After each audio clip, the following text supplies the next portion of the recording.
Good morning students. आज हम class 10th में हिंदी सब्जेक्ट में लेसन नंबर 6 कालिदास का प्राणी प्रेम के बारे में समझेंगे। इस लेसन के लेखक का नाम है मोहन राकेश। मोहन राकेश का जन्म सन 1925 में हुआ था और निधन यानी कि मृत्यु 1972 में हुई थी। मोहन राकेश का जन्म पंजाब के अमृतसर में हुआ था। इनका असली नाम तो मदन मोहन गुगलानी था। उनकी दीदी ने मदन मोहन राकेश नाम रखा था। बाद में मोहन राकेश नाम स्थायी हुआ।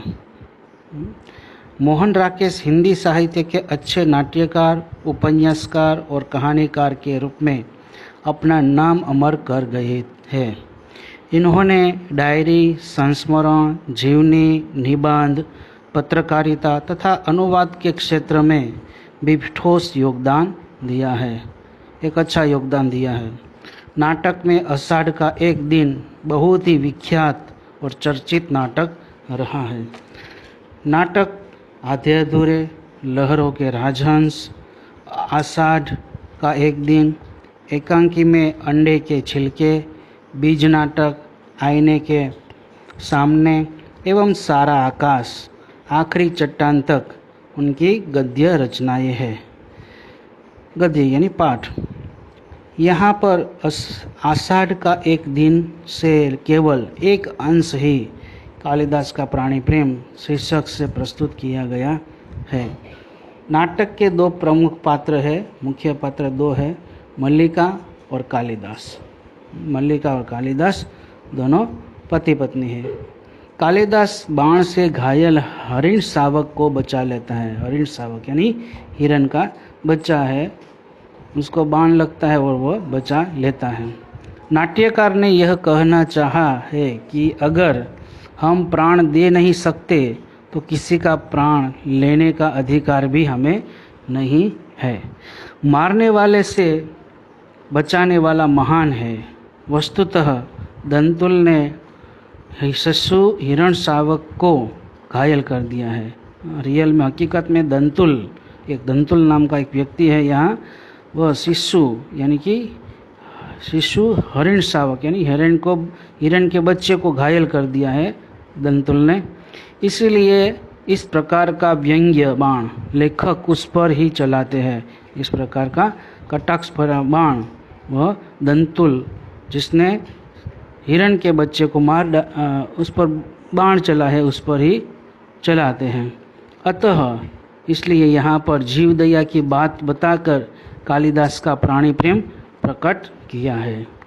पशु पक्षी हमारे मित्र हैं, अतः उनका हनन नहीं होना चाहिए, इसलिए उसका नुकसान नहीं होना चाहिए, उसको कोई हानि नहीं होनी चाहिए, क्योंकि वह हमारे मित्र है। पर्यावरण की रक्षा के लिए पशु पक्षियों का अनन्य महत्व है। पर्यावरण की रक्षा के लिए पशु पक्षियों का अनन्य महत्व है, एक बड़ा महत्व है।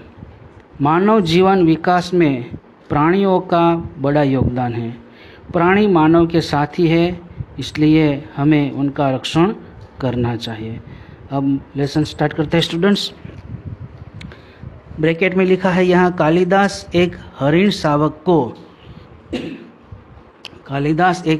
शावक को बाहों में लिए पुचकारता हुआ आता है, यानी कि उसको सहलाता हुआ आता है। हरिण शावक के शरीर से लहू टपक रहा है। हरिण शावक यानी हिरण के बच्चे के शरीर में से खून टपक रहा है। ब्रैकेट पूरा। कालिदास कहता है कि हम जिएंगे हरिण शावक। कालिदास हिरण के बच्चे को कहते हैं कि हम जिएंगे हरिण शावक। जिएंगे ना, ऐसे प्रश्न पूछते हैं हिरण को ही। एक बाण से आहत होकर हम प्राण नहीं देंगे। एक बाण से हम घायल होकर हम प्राण नहीं देंगे, हम मर नहीं जाएंगे। हमारा शरीर कोमल है तो क्या हुआ, हम पीड़ा सह सकते हैं, हम पीड़ा को बर्दाश्त कर सकते हैं, भले हमारा शरीर कोमल हो। एक बाण प्राण ले सकता है तो उंगलियों का कोमल स्पर्श प्राण दे भी सकता है।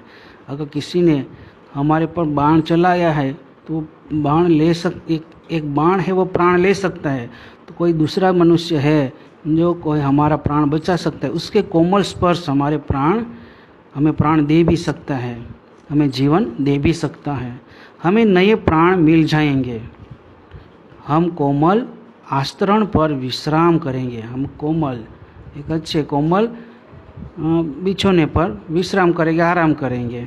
हमारे अंगों पर घृत का लेप होगा, हमारे अंगों पर, शरीर पर घी का लेप होगा। घृत यानी घी का लेप होगा।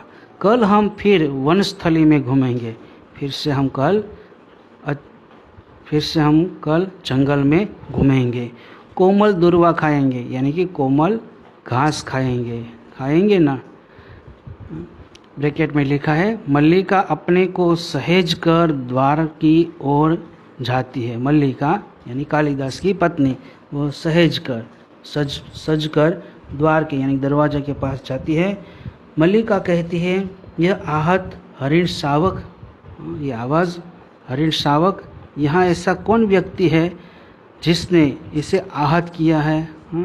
आहत यानी घायल किया है। ऐसा कौन व्यक्ति है जो हरिण शावक को यानी कि हिरण के बच्चे को घायल किया है? क्या दक्षिण की तरह यहाँ भी, ऐसा प्रश्न पूछती है मल्लिका। कालिदास कहता है कि आज गांव प्रदेश में कई नई आकृतियाँ देख रहा हूँ। आज गांव में कई नई आकृतियाँ, चित्र देख रहा हूँ। ब्रैकेट में लिखा है, जोरोखे के पास जाकर आसन पर बैठ जाता है कालिदास। राज्य के कुछ कर्मचारी आए हैं। ब्रैकेट में लिखा है, हरिण शावक को वक्ष से सटाकर थपथपाने लगता है।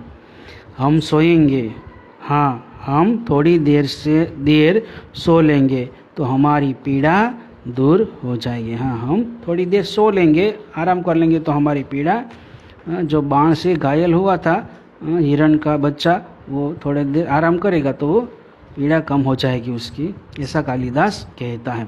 परंतु उससे पहले हमें थोड़ा दूध पी लेना है। मल्लिका थोड़ा दूध हो तो किसी भाजन में ले आओ। मल्लिका को कहते कि थोड़ा दूध हो तो किसी भाजन यानी कि किसी पात्र में लेके आओ।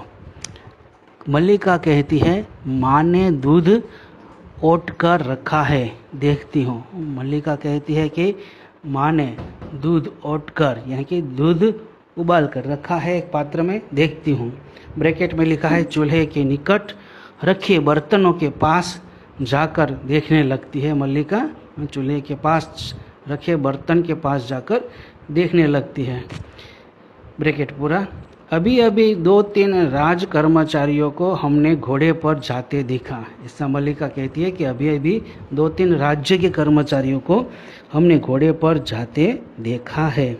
माँ कहती है कि जब भी ये लोग आते हैं कोई न कोई अनिष्ट होता है। माँ कहती है कि जब भी ये लोग राज्य के कर्मचारी जब भी कोई लोग ये आते हैं तब कोई न कोई अनिष्ट यानी अहित होता है, नुकसान होता है। वर्षा के रोमांच के बाद मुझे यह सब बहुत विचित्र लगा। वर्षा के रोमांच के बाद मुझे यह सब बहुत विचित्र यानी आश्चर्यजनक लगा। ब्रैकेट में लिखा है, दूध का बर्तन उठाकर दूध खुले बर्तन में उड़ेलने लगती है। दूध का बर्तन उठाकर दूध खुले बर्तन में उड़ेलने लगती है। माँ आज बहुत रुष्ट है। माँ आज कुछ रुष्ट यानी कि कुछ उदास है। ब्रैकेट में लिखा है, कालिदास हरिण शावक को बाहों से झुलाने लगता है। ब्रैकेट में ऐसा लिखा है, कालिदास हिरण के बच्चे को बाहों में झुलाने लगता है, उसको बाहों में लेता है। ठीक है स्टूडेंट, यहाँ तक रखते हैं। अगला पेज अगले दिन समझेंगे हम।